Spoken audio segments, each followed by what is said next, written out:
Welcome to documentary-esque 70s and 80s slashers. Sorry for the bad handwriting. And today, that will be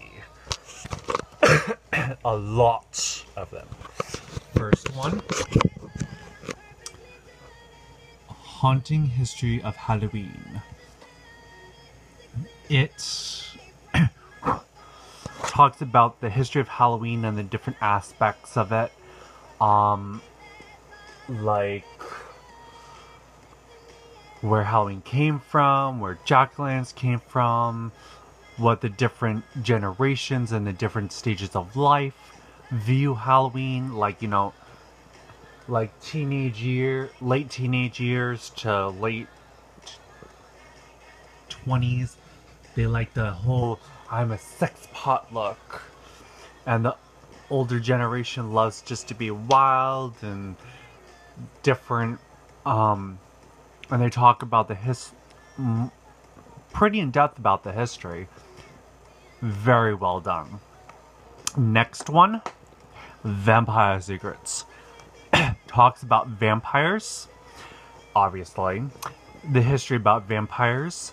There are a lot of historians and people who specialize in the history of vampires and where they came from, like Val Dracula, Elizabeth Bathory, which Elizabeth Bathory was a serial killer who killed over 600 women in Eastern Europe just to bathe in their virgin blood so she can look young. This will go more in depth about that. Next one, Going to Pieces, talks about different slashers of time, ranging from the 70s slashers to the remakes of the two, like,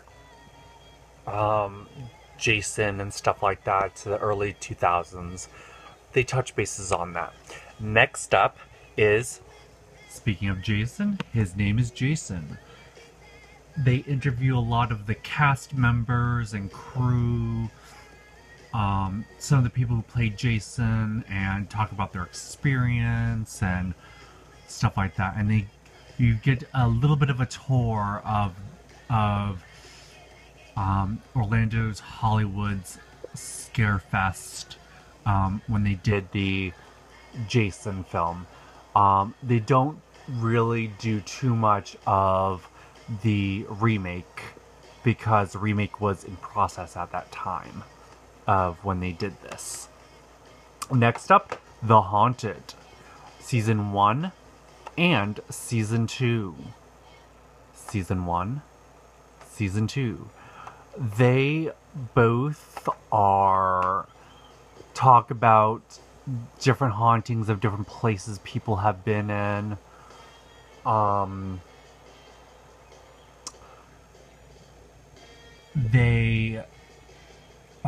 lot of them have pets.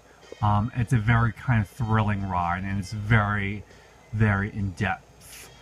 Kind of give you the shivers and stuff like that. Next up is Lost Tapes.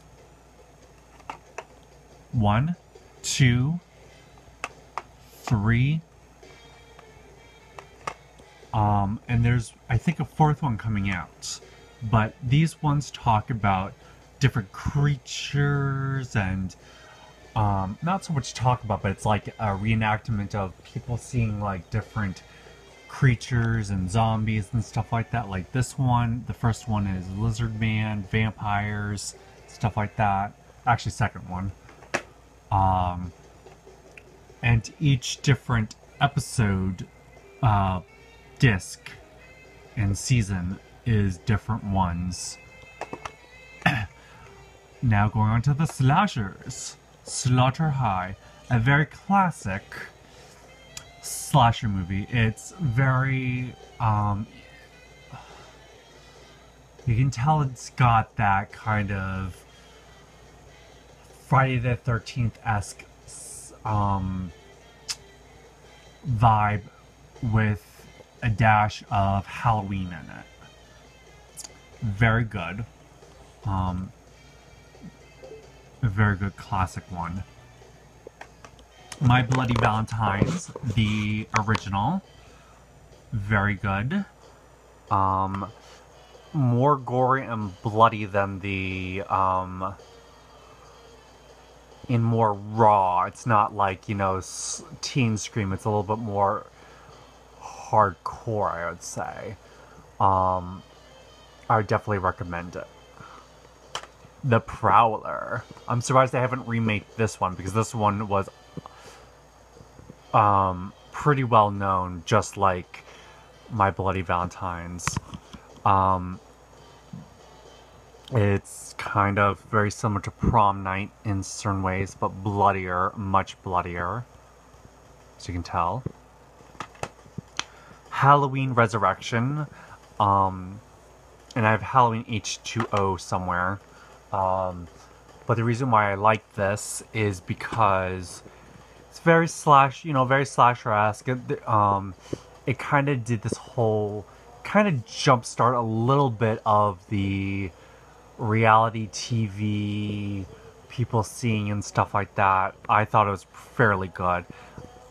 The only thing I didn't really like was there wasn't too much very good suspense, and also Jamie Lee Curtis got, spoiler alert, she gets killed off.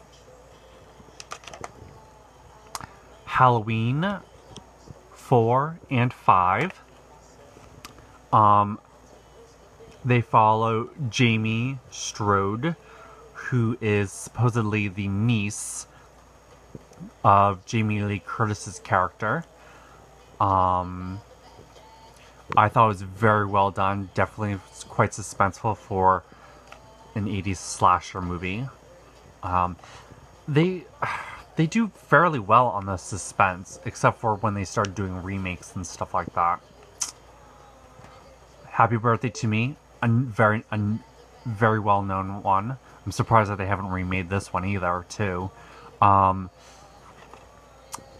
It's very, it's a splatter film, like The Prowling, and it's got a lot more the first Friday the 13th-esque vibe to it, which I really like. And the first Scream, the first one, referenced it towards the end when you find out about the killers. Silent Night, Deadly Night. Now, this is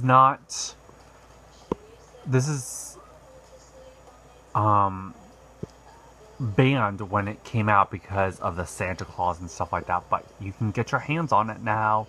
Probably find it almost anywhere. A very good slasher movie. It's not your typical slasher movie where you find it and the killer tells the story at the end. It goes in chronological order, so you kind of see his path to madness. Next up, Halloween 2, the original, and Halloween. Both very good movies, and both well-known. New Nightmare. It's one of the better sequels. I liked the first 3 and that one. All the other ones, including the remake, pretty much sucked. The problem I had with the remake was they didn't leave too much to the imagination in terms of the backstory, and the scares were horrible. Totally predictable. Up next is the remake of Psycho. This one is with Vince Vaughn, and they actually added a couple more scenes. Like, for instance, the peeping hole scene. In this one, Vince Vaughn's character actually masturbates, which is not in the original. Pretty good. You know, it's more of a thriller, actually, but I also consider it a psychological slasher. but more psychological. Next up is The Nightmare on Elm Street disc. They're all very good except for Dream Master. Dream Master just kind of sucked. If it's more of a rent movie, so if you see it, you'll know why. And the last one is Black Christmas, the one that really started to progress and made that catalyst for the slasher genre and the psychological genre. Unlike the remake, this is more of a suspense and whodunit and stuff like that. I liked them both, but this one's more psychological and not so much on the blood and gore. I hope you like it. Talk to you later.